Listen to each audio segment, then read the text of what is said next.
What's up, guys? Welcome back to the channel. It's your boy Dominic Rich, just back to give my thoughts on this Aston Villa infants versus Liverpool senior team game, where the Aston Villa infants lost 4-1 at home. And I didn't expect anything but a Liverpool win, but I actually thought they were going to score double figures, and my prediction for this one was 11-0. So I'm very disappointed with the Liverpool team after this performance. I'm serious, very disappointed. I expected more goals. I was not fully entertained, and I felt like I wasted my time watching this game. I should have watched the Gladbach versus Bayern Munich match where Gladbach beat Bayern Munich 3-2. And my team City do play Gladbach in the Champions League. So I have to start, keeping close tabs on Gladbach and, maybe stop keeping tabs on Liverpool. But all jokes aside, Liverpool got the job done on the day, but I don't think they did it in convincing fashion at all. And I know this might sound harsh, but come on, man. Look at the team that Klopp put out against Aston Villa infants. Look at the team. Let me let you know the lineup if you don't know. Klopp chose to put out Kelleher in goal, which was fine, He himself is a youngster. James Milner, Fabinho, Reece Williams, and Nico Williams. Yeah, the Williams players, they should play because you're coming up against youngsters. But these guys have been involved in Liverpool's first team all season. Why not give some of the under 23, players a little run out? Klopp, tell me. And I'll let you know the reason why I feel that way very soon. Wijnaldum, Henderson, and Curtis Jones in the midfield with Minamino, Mane through the center, and Mohamed Salah being a very, very strong Liverpool lineup here. Look, this is the problem I have with this team. First of all, a lot of Liverpool fans say Liverpool don't care about the cup, and Klopp himself in the past has not really prioritized the cups. But it seems like the cup is a priority. It seems like Liverpool want to win the FA Cup. To me, that's how it seems. This is a strong 11 against the Aston Villa infants. And Klopp knew that he was playing an infantile Aston Villa team a couple days ago. He knew this. So he had enough time to maybe rotate his team. Maybe a Nat Phillips should have played. And the reason why I'm saying Klopp should have rotated and maybe play a Divock Origi, guys like Shaqiri, and so on and so forth. Let me see who else was on the bench that could have got a run out. Nobody. I mentioned them. Oxlade-Chamberlain trying to get back to full fitness as well. What if one of these players picked up a nasty injury here in this game? You saw what happened to Mane at the beginning of the game. He got a little rattled after scoring the goal. Milner had a little touch-up as well. What if, for God's sake, guys, Fabinho picked up an injury, twisted an ankle or something? What if Salah or Mane twisted an ankle? I'm just saying, it's reckless by Klopp. It is reckless. You know what I'm saying? I know Liverpool did not win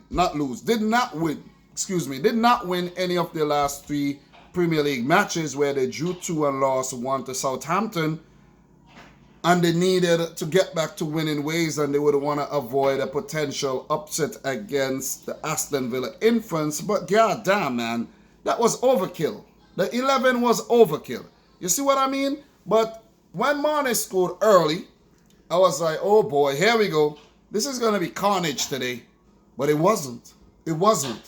Liverpool found it very, very, very difficult to break down the Aston Villa infant defense. They found it difficult, and I couldn't wrap my head around it.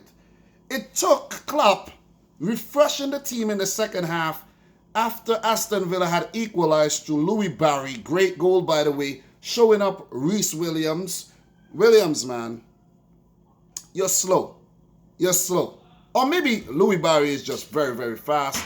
He had a spell with Barcelona, their youth team as well, so he does have quality, and he would feel very good to score against this Liverpool team who has already done a lot of big things recently, like winning the Premier League, Champions League, Club World Cup, and so on and so forth. So Louis Barry, take a bow for leveling things up and giving your team some type of hope to actually pull off an upset. But I always knew that Liverpool were going to end up winning this game. You know what I mean? It would have been a far-fetched thought to even think Aston Villa youth team, infant team, would have actually pulled off something spectacular today. I couldn't fathom that thought. So in the second half, Jurgen Klopp did what he had to do, give his team talk, made a few substitutions, that being Henderson coming off, Thiago coming on. You saw Curtis Jones making way as well. And Liverpool did use up 5 of their available subs with Origi, Shaqiri, Oxlade-Chamberlain, Firmino, and Thiago Alcantara all coming on in the second half. Thiago did add some impetus to the game, you know, cutting apart the defense, you know, couple balls in, nice balls. But Aston Villa's infant team was quite resilient. They were quite resilient, and they troubled this Liverpool team. It was not until Gini Wijnaldum's 60th minute goal where the floodgates seem to open again, and the Villa youngsters, who probably got about an hour's worth of intense football in their legs, because we should know that when they play in the under-23s or the under-18s, they don't play this at this level of intensity. And to come up against this Liverpool team who play in the Premier League and the Champions League, it was a big ask. It was a big ask, and I think they played valiantly. They played valiantly. Hello. This kid, man. This kids, you know what I mean? Kids almost give Liverpool trouble today. Liam, please stop doing that. Please, I beg you. Why are you trying to take a hanger to open the damn stove, man? Guys, don't have kids. Remember, I told you that first.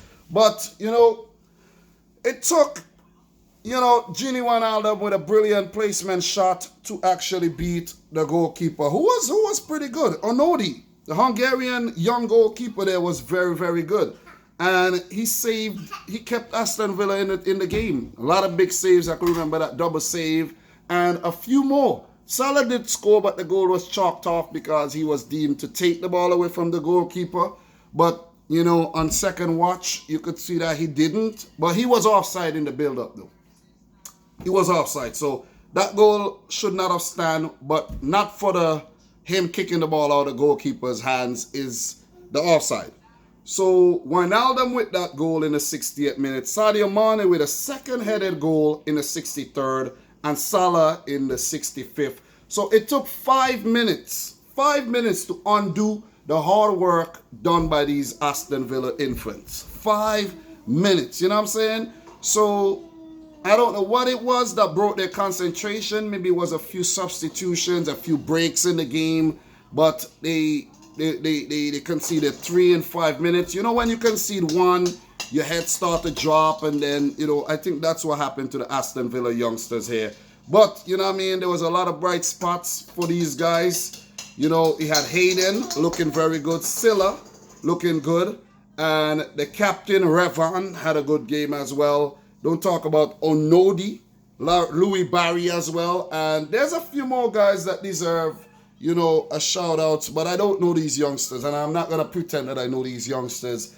Liverpool should have spanked these guys 10-0, and I'm going to maintain that. It took Klopp bringing on all these guys like Thiago and, you know, so on and so forth to just get the better of a youth team. Like, come on. Liverpool are struggling. Despite winning the game, Liverpool are struggling. I know a lot of people might watch this thing and be like, oh, you know, Dominic, you're talking shit, whatever.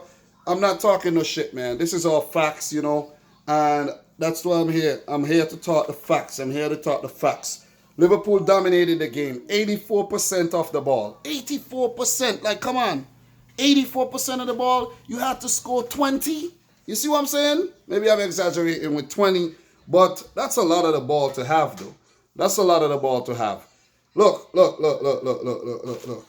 I don't want to be negative, but the win was not convincing. It wasn't convincing because What ended up happening was for the remainder of the game, for the last, 25 minutes or so, Liverpool didn't score. Liverpool didn't score. You know what I'm saying? So you got to look at the positives, the win, and you got to look at the negatives as well, which was the performance was not that convincing. Look, 29 shots at goal, 13 on target, you only score 4 goals. Dominant performance, but not a convincing performance. If you disagree with me, please disagree with me. But if you agree with me, let me know what you agree with me with. And, you know what I mean, let's break down the game properly and stop being biased. Don't be biased for your team. You see what I'm saying? Talk about the positives, talk about the negatives, and not just, put a rug over everything and move on. No, don't do that. Don't do that. You don't improve like that. You see what I mean? So, good win. Good win. I think Liverpool would have defeated the Aston Villa first team anyways, I think. But you never know.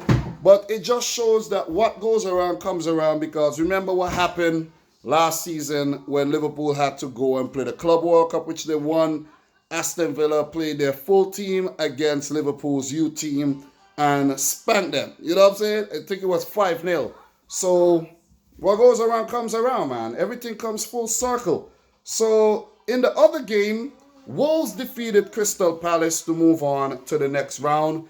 And we would have more FA Cup games tomorrow and Sunday, and maybe, I don't know. I'm not going to get into that. But City play Birmingham City. That's my team. And I will definitely be back to talk about that. So, guys, thanks for watching. I've been going on and on and on and on. But as you guys know, I do watch Liverpool's matches. I do review the games as well. So hence the reason I'm here to give my thoughts. There's a lot of Liverpool people on the channel, and I just have to do what I have to do. So if there's anybody out there talking about, oh, why are you talking about Liverpool, man? Shut your ass up. This is a football channel. I'm just doing my thing. Leave me alone. So guys, if you're new around here, consider hitting the subscribe button. Smash the thumbs up button. Let me know your thoughts in the comments section down below. Let me know if I miss any major talking points. And from your boy Dominic Rich. Until next time, peace out. Rich Squad.